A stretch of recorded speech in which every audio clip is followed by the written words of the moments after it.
The Axe House. The night air in Villisca, Iowa, hangs heavy with the weight of a century-old mystery.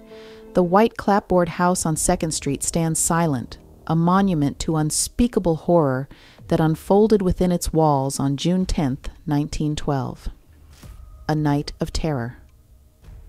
Josiah Moore, his wife Sarah, their 4 children, and 2 young guests went to bed that fateful night, unaware of the nightmare that awaited them.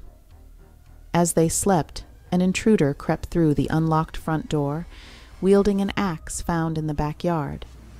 The killer moved with chilling precision. Josiah and Sarah were struck first, their faces mutilated beyond recognition. The children, sleeping peacefully in their beds, never had a chance. One by one, the axe fell, silencing 8 lives in a frenzy of violence. A town in shock, dawn broke on a scene of unimaginable carnage. Mary Peckham, the Moore's neighbor, sensed something amiss when the family failed to emerge for their morning chores. The gruesome discovery that followed sent shockwaves through the quiet Iowa town. Chaos ensued as word spread.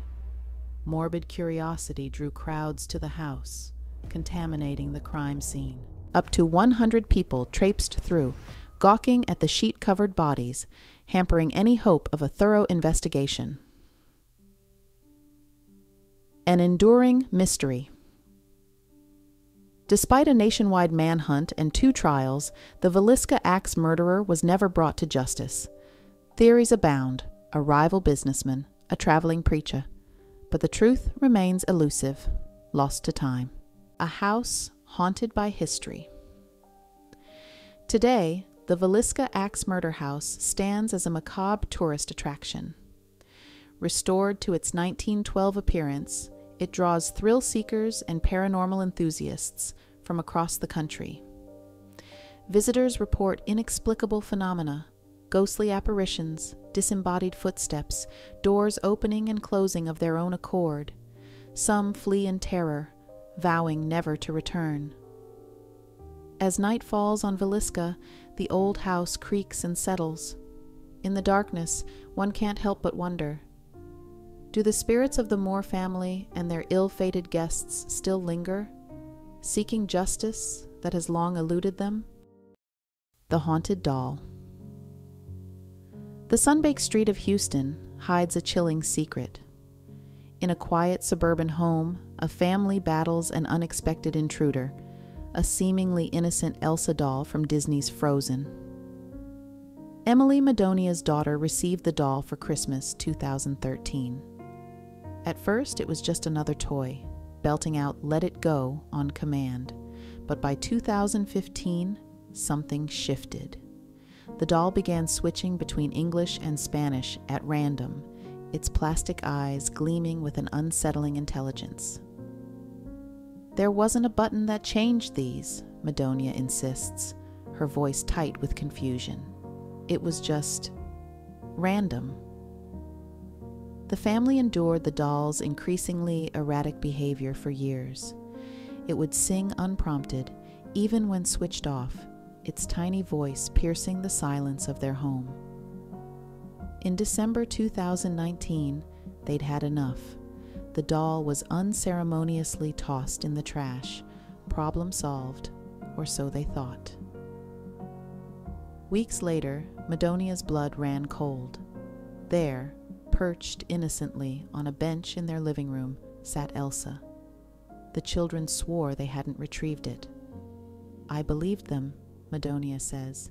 They wouldn't have dug through the garbage outside. Now, Elsa spoke only in rapid-fire Spanish, her blue eyes seeming to challenge anyone who dared try to silence her again. Desperate, the family double-bagged the doll and buried it deep in their garbage can. They fled town, hoping distance would break whatever hold this plastic princess had on their home. But Elsa wasn't finished. Upon their return, Madonia's daughter made a chilling discovery. "Mom," she called, her voice trembling. "I saw the Elsa doll again in the backyard." The family, at their wits' end, mailed Elsa to a friend in Minnesota.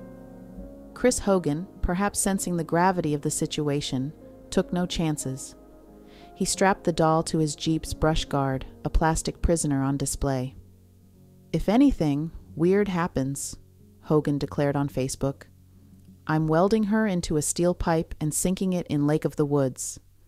As of February, Elsa hasn't resurfaced in Houston, but Madonia remains vigilant, her eyes scanning the shadows, waiting for the day a familiar song might drift through her home once more.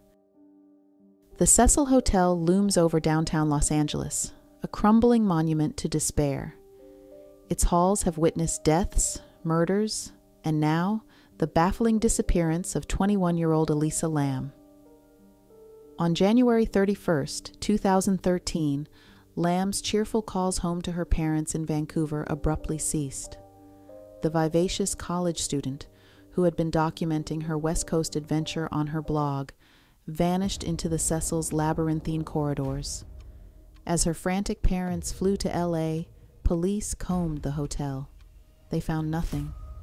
No trace of the young woman who had been so full of life just days before. Then, on February 14th, the LAPD released surveillance footage that sent shockwaves through the internet.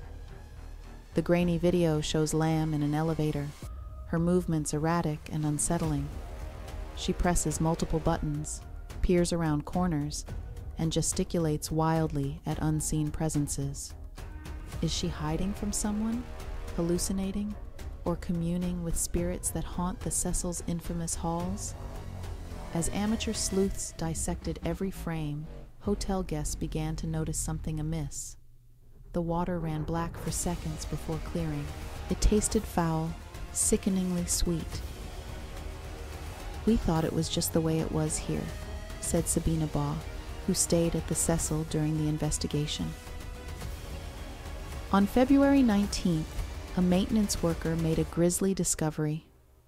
Elisa Lam's naked, decomposing body floated in one of the rooftop water tanks.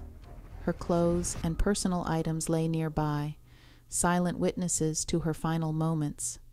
How did she access the locked roof? Who or what was she fleeing in that elevator? The coroner ruled her death accidental, but questions linger. The Cecil Hotel, once temporary home to serial killers Richard Ramirez and Jack Unterweger, has claimed another victim. As Netflix trains its lens on this tragedy in Crime Scene, The Vanishing at the Cecil Hotel, one can't help but wonder, will the truth ever surface from those murky depths? Or will Elisa Lam's fate remain another dark chapter in the Cecil's cursed history? The night air crackles with Halloween mischief. Timothy O'Brien, 8, plastic mask askew, clutches his father's hand. Deer Park, Texas, 1974. A dark house looms. No answer. The group moves on. Ronald O'Brien lingers, then rushes to catch up. Pixie sticks appear, as if conjured from the shadows. From the dark house, Ronald claims, distributing the treats. Timothy's eyes light up. Later, a bedtime snack. "Have the pixie sticks," Ronald suggests. Timothy struggles with the wrapper. Dad helps. The powder tastes bitter. Kool-Aid washes it down. An hour ticks by. Timothy convulses, vomits, goes limp in his father's arms. Sirens wail. Too late. Cyanide.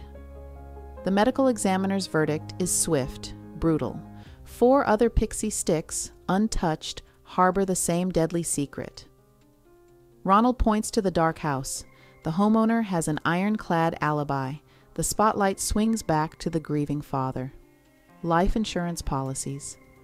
Fresh ink on documents worth $60,000. Ronald's debts loom larger, $100,000 deep. A chemical company employee remembers a customer asking about cyanide. The description fits Ronald like a glove. The courtroom buzzes. Ronald, stone-faced, maintains innocence. The jury needs less time than it takes to microwave popcorn. Guilty. Years pass. Ronald's appeals run dry. On March 31st, 1984, the Candyman meets his fate. Lethal injection replaces the electric chair. Outside the prison, a macabre carnival. Protesters in Halloween masks chant, "Trick or treat," as the man who killed Halloween breathes his last.